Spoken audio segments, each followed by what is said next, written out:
Vont permettre un regain d'attractivité du site tunisien d'investissement à travers l'instauration d'un réel processus de transition démocratique. En effet, loin de remettre en cause les fondamentaux économiques solides, le soulèvement du peuple tunisien va impacter positivement l'ensemble de l'environnement des affaires avec davantage de transparence et de regain d'opportunités d'investissement. L'accueil favorable réservé à la Tunisie lors de la dernière réunion du G8 et le formidable élan de sympathie envers notre pays de par le monde nous conforte dans le sentiment que notre ouverture sur l'extérieur et le développement de la coopération avec les pays frères et amis, ainsi que les institutions régionales et internationales, sont la voie vers un développement économique harmonieux et équilibré. Malgré quelques ralentissements ponctuels, compréhensibles au cours des semaines post-révolution, la Tunisie de près de 14% durant les 5 premiers mois de 2011, et cela malgré quelques problèmes conjoncturels au niveau des ports et des transports de marchandises. Cette confiance renouvelée des opérateurs étrangers dans notre pays, sachez que la Tunisie nouvelle est prête à vous accueillir dans un environnement d'affaires libéré des entraves à la transparence et la liberté. Donc, vos contacts seront fructueux et couronnés de succès. Messieurs les ministres des pays frères et amis, messieurs les ministres et les représentants du gouvernement tunisien, Excellences, Mesdames et Messieurs les ambassadeurs, honorables invités, Mesdames et Messieurs les représentants des médias. Je voudrais vous souhaiter la bienvenue, ainsi que tous ceux et celles qui ont contribué à l'organisation de cet événement qui revêt une importance particulière, notamment dans la conjoncture particulière que nous vivons. Je voudrais également remercier tous les opérateurs étrangers installés en Tunisie par la nouvelle Tunisie. Comme vous le savez, les travailleurs, mais également en maintenant le niveau de compétitivité de notre site, la Tunisie. Au extérieur, nous avons une baisse d'environ 24%, ce qui veut dire que nous avons réalisé pratiquement 75% des investissements de l'année dernière en valeur, et ceci représente à peu près 150 nouveaux projets, tout à fait respectables. La gestion de la crise a été optimale, avec une continuité de l'État et des services publics internationaux. Nous avons des secteurs qui sont de vraies locomotives de l'économie. Je citerai l'industrie mécanique électrique, avec des filières comme les composants automobiles qui est leader de la région sud de la Méditerranée, également des transparences ouvre la voie à un développement économique et social. C'est une problématique très importante, nous travaillons dessus. Relever le défi de l'emploi par une meilleure qualification et bien sûr le discours de Monsieur le Premier ministre. Donc ceci pour le programme après la Révolution. Donc nous aurons le plaisir de vous le présenter. Demain, le programme.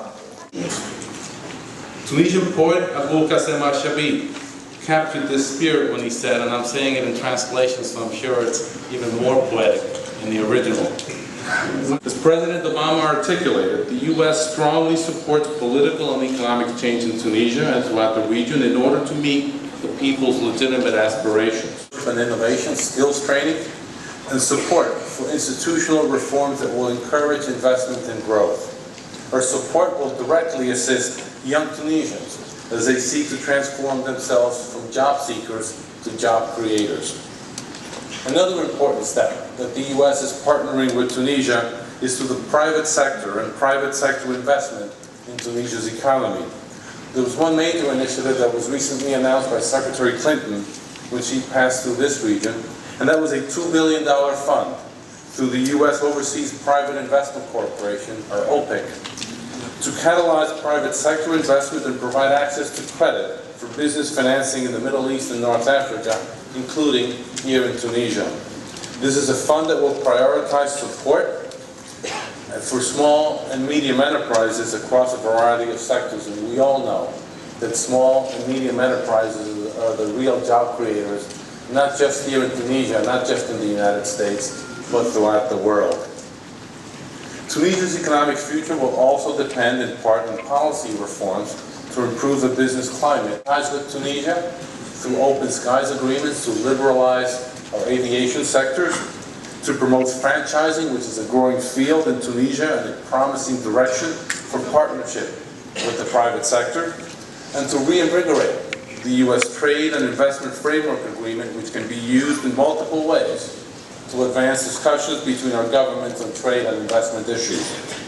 We remain interested in Tunisia's suggestions on how we might work together to improve Tunisia's business climate and to help generate domestic resources needed to help Tunisia self-finance private sector development. There's an example that Secretary Clinton talked about at the last OECD annual meeting, the 50th ministerial meeting of the Organization on Economic Growth and Development in Paris. And that's something that we're calling domestic finance for development. And what it does is it pairs with like-minded partners to explore how countries can better mobilize domestic resources, improve transparency, and mitigate corruption, all of which are key to more transparent and accountable political and economic governance. I was pleased to see in the Jasmine Plan, as I read it recently, to see that the Tunisian government has a similar view to that outlined by Secretary Clinton and has made better governance, including transparency, the first pillar of its Jasmine Plan for socio-economic development. Entrepreneurship, a second item that I'd like to talk to you about and that I've mentioned throughout my trip here in Tunis. Entrepreneurship represents yet another promising way to expand economic opportunity and create jobs for youth here in Tunisia.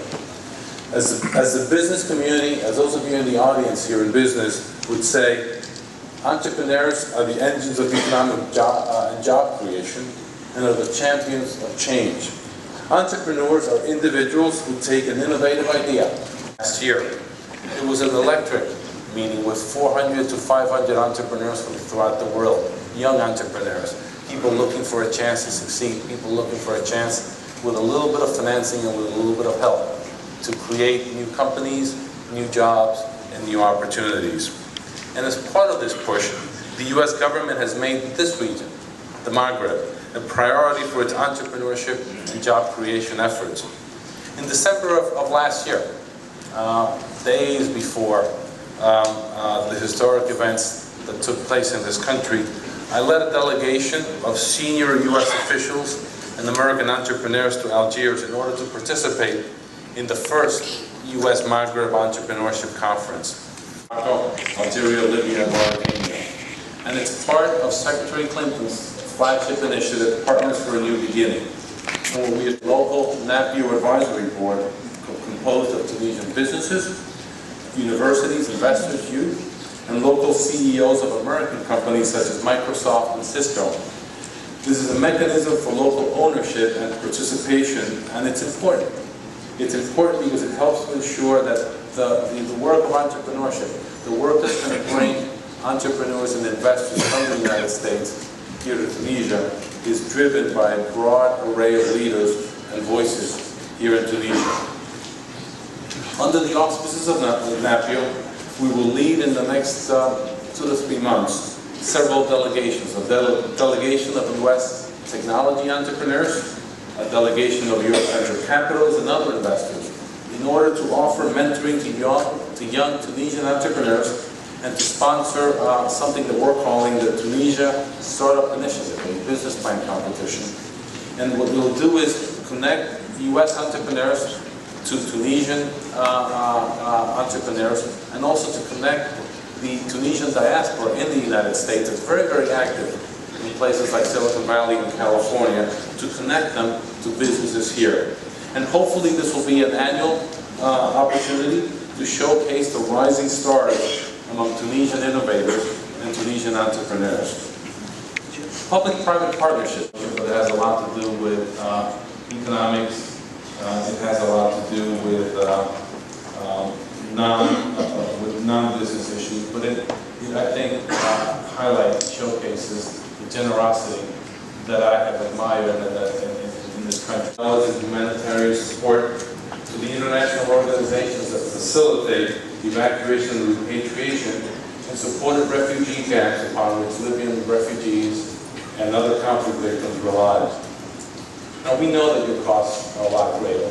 We know that this is just a small portion of the cost that you're bearing. And we admire your generosity. It's easy to be generous.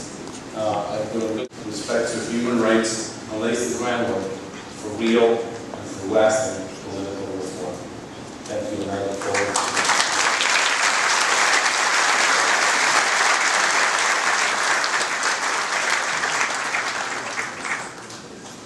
For the support that you are announcing for the private sector, for the entrepreneurs, and for the young people that we have.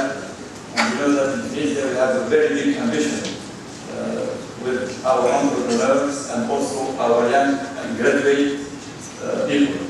Thank you very much.